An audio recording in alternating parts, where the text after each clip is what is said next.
Afternoon guys, on today's video I'm going to talk about the key fob. Now as you'll see in an overlay, I actually got my warning icon, like it was actually on the main display next to the speedo, come up stating that the battery was low. Now I'm actually going to show you exactly how to take the battery out of here and actually replace it. But before I do that, I don't know if you can recall in my tips from the manual earlier last year on the 2018 Nissan Leaf, I talked about if your battery does go low in the handbook, in the fob I mean, you can actually still utilise the vehicle. And what you have to do is you have to put it like basically very close to where the start button is, so then the distance between the transmitter in here and the receiver in the vehicle is actually very close. So just bear that in mind if you do for whatever reason can't get any batteries, if you've got a delay and you're going to be using it quite a lot. I'll be honest, the time frame that I've just seen another one come up this morning, and the last one was a week ago, and it's still working fine in my pocket.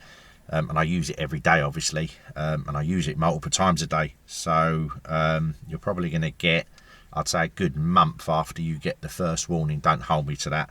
So yeah, so we'll get to the procedure now, and yeah, let's get on to it.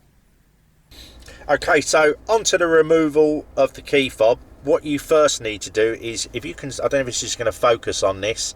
If you see this little tiny, there's a little tiny square lever here that's is basically sprung loaded. What that does is it releases a key, if you didn't already know this. So basically as you hold it in, you'll see the key come out, it locks it in place again. You have to hold it in while you release the whole thing.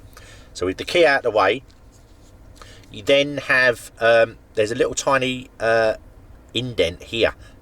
Your finger can just about fit in it. I don't know if you can see that on camera, but basically what you need to do is pull that away. It's a bit fiddly, and then basically get your thumb now or finger now in there, and then just, as you can see that opening up as it goes down the side, you literally go all the way around until, and it will spring back in. So you're best to put your fingers in here and then go all the way around while you're still holding it. It's a bit fiddly because there you go, it's just snapped back in place.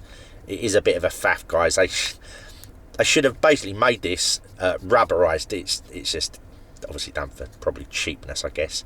But basically the plan is you go all the way around until you get it. Oh, that's it, snap back in again. Oh. It is a bit of a faff. Doesn't help it being the shape it is and the plastic. Let me get my fingernail in there. You can see how hard. I mean, I'm trying to do this in the car outside. It's a lot more easier, but I haven't, basically, without getting my tripod out. Right, so I'm going to put my nail round. Right, hold that in place and get it, go all the way round. Oh, was that snap back in? Nope. Right, so I'm round that side now. See, and now it's slowly starting to release the whole thing. And just keep going all the way round so you get that final ping out. Now, the thing to remember, guys, keep your buttons facing towards the ground and lift off the top part. Now, the reason that is, you'll see the battery in there, is because basically this part can actually come out. It can actually come away, and it's got a lot of, you can see it falling out. It's got some circuitry on the back of it. So keep this to one side and keep it face down. And then basically, if you, I don't know if this is going to focus, but because a lot of times these cameras don't focus properly. But basically, the battery's in there, and literally, same again, using a fingernail, get underneath the battery. It's a bit finicky, but you just wiggle your nail underneath it and then just lift the battery out. Now, I don't know if this is going to focus on this, but I will tell you what it is if it doesn't. I don't know if you can see that. It's a CR2025. And you can actually order them in packs, which is what I've done. So they'll be here tomorrow. So basically, and then it's simple the other way around. The lettering face down goes into and just literally clips back in place of that as it is. And then it's just a reverse again. You literally put that on top of that. And then literally, again, starting at one side, slowly work it round until it clips, and then you'll see, so that side's in, this side's still out, and then just slowly from the edge around, keep moving it around, clipping one bit in at a time until it finally clips in place, and voila, that's it.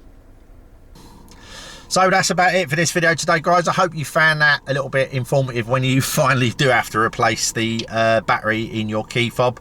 As I say, it is a little bit finicky, but I've got very short nails. I try to keep them as short as I can. You probably could use like the edge of a blade, as long as you don't go against the plastic and get it in that line, then it wouldn't damage it because it's going to be covered up by the plastic shroud.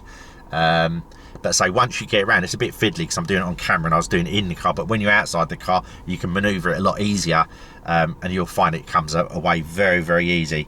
Anyway guys, I hope you have a good afternoon and I'll speak to you guys on the next one. Bye for now.